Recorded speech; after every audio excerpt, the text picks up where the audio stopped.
यंदाची महानगरपालिका निवडणूक तुमच्या आमच्यासाठी जरा वेगळी असणार आहे, कारण या निवडणुकीमध्ये मतदानाचे नियम आणि काही रूल्स बदलले आहेत. आता तुम्हाला एक नव्हे तर तब्बल 4 EVMवरती मतदान करावं लागणार आहे. त्याची नेमकं प्रोसेस कशी असेल समजून घेऊ आपण या व्हिडिओच्या माध्यमातून. नमस्कार, मी सलमान शेख आणि आपण पाहताय ABP माझा. मुंबई महानगरपालिका वगळता इतर 28 महानगरपालिकेमध्ये बहुसदस्यीय पद्धत राबवली जाणार आहे. त्यामुळे आता तुम्हाला प्रत्येक मतदाराला एक नव्हे तर तब्बल 4 EVMच्या माध्यमातून मतदान करावं लागणार आहे. जेव्हा तुम्ही मतदान केंद्रावरती जाल तेव्हा तिथे तुम्हाला तुमच्या प्रभागानुसार 2 किंवा 4 EVM मशीन दिसतील. प्रत्येक जागेसाठी एक ठराविक रंग निश्चित करण्यात आला आहे. जागा अ साठी पांढरा रंग, ब साठी फिक्कट गुलाबी रंग, क साठी फिक्कट पिवळा रंग, तर ड साठी फिक्कट निळा रंग देण्यात आलेला आहे. आता या 4ही मशीनवरती तुम्हाला एकदा बटन दाबायचे आहे. विशेष म्हणजे तुम्ही प्रत्येक EVMवरती वेगवेगळ्या उमेदवारांना देखील मतदान करू शकता.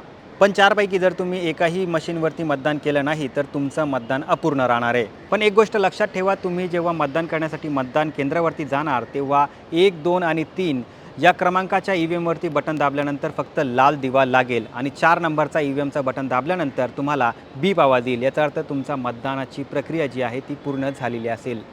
तुम्हाला ही माहिती कशी वाटली आम्हाला नक्की कळवा आणि जास्तीत जास्त लोकांपर्यंत हा व्हिडिओ शेअर करा आणि पाहत रहा ABP माझा.